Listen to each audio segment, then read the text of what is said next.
brown circles symbolize, no, I'm sorry, the blue circles symbolize the mentee and the brown circles symbolize the mentor. So you have, most of us have this dyad where it's one-to-one.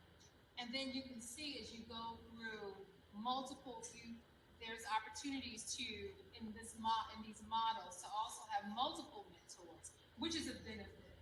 So you have one person who has multiple sources, and you have people that you ask about for different things. And then you have this triad. You have the open triad where you bring in other people and resources, and then you have a closed triad where it's the mentee, mentor, and then the resource, and they are in a huddle or a think tank, if you will. And then just continues on with this network mentoring and then a hybrid mentor.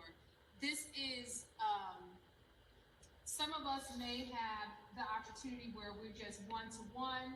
We may have mentors within our organization, and there's nothing wrong with that, except that, just to add, sometimes you need mentors in other spaces. You have to find people, you're gonna have to fish, you're gonna have to find people, maybe sometimes to answer the one question that you may have, maybe for the one situation you may be in.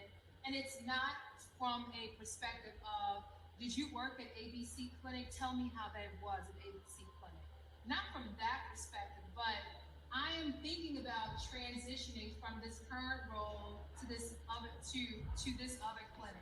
Can you talk to me about some pitfalls that I need to be thinking about as I transition?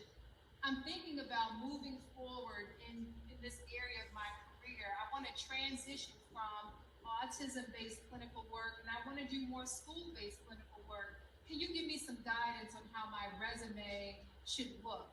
So mentorship can be for a moment. It can be for that particular, to help you move forward in whatever area or task. And then it may evolve into, well, how are you and how is your family?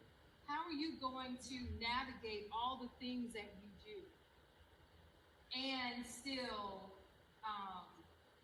go to school? How are you going to add school to this? And I have people who ask me these things. They'll say, well, how are you going to do this and go to school? Do you think you're doing too much today? Mm-hmm. So you want people to also hold you accountable. Mentors who will ask you questions and say, well, you know, when I was in school and I had all of these other things, I decided to take a step back. And sometimes a mentor can give you license to say, it's okay for me to not go full speed ahead. I can sit down a little bit, stop, slow down. And so those different types of conversations require the authenticity between the two people.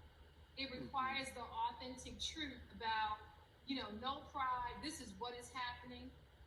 Last year, I probably looked as burdened as I felt. And I didn't have time or space to make sure that I could dress up this story. And so being able to be authentic, comfortable enough with you to have this authentic exchange. And if that person doesn't give you the information that you need, you are so married to a solution and getting a solution, you continue to find the persons who will be able to carry you through